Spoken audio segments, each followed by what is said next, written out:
Now to immigration to talk about how President Biden did or did not address the crisis on our southern border with Pinal County, Arizona Sheriff Mark Lamb. Sheriff, it's always great to have you on the show. He talked a little bit about the back and forth with Marjorie Taylor Greene, and she was kind of heckling him a little bit about his border. They went back and forth, and he finally, and she had a T-shirt on saying, Laken Riley, say her name, and they had this. Watch. It's not about him. It's not about me. I'd be a winner. Not really.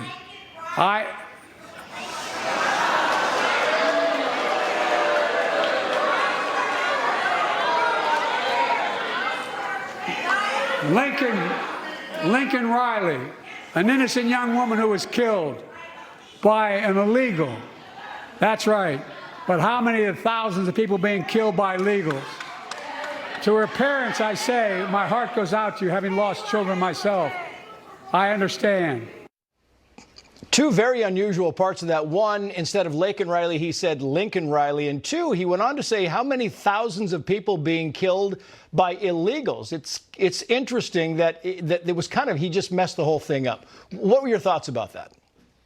Well, I agree with you, Trace. The first thing he should have said is, starting off the State of the Union is, folks, we're going to close the border. He's 70% plus underwater with people who want him to close the border across the United States. So that should have been his first priority. But instead, he's talking about Snickers and the amount of chips in a bag, whether or not you're going to pay more for a Ticketmaster ticket, instead of getting to the border situation right from the get-go. I'm glad that Marjorie Taylor Greene called him out.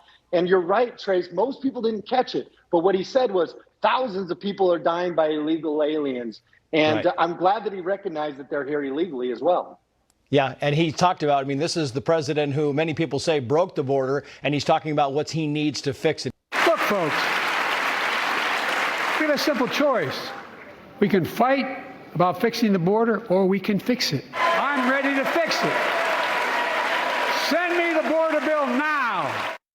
And as many people have pointed out, Sheriff, he has the power to fix it tomorrow, but he chooses not to.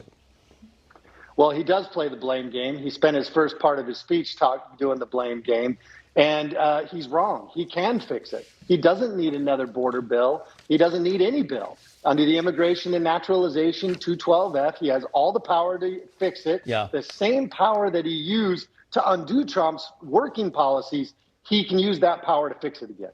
And he said this about crime, Sheriff. I'm running out of time, but I had to get this in because it was kind of stunning. Watch. All Americans deserve the freedom to be safe. And America is safer today than when I took office.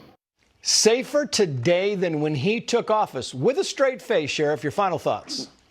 That's a lie. People don't feel as safe. And frankly, when you're not holding people accountable, sure, your statistics look great. If they were actually holding people accountable, they would realize that crime is on the rise. Americans are not happy, Trace. Yeah, Sheriff, great to have you on, sir. Thank you.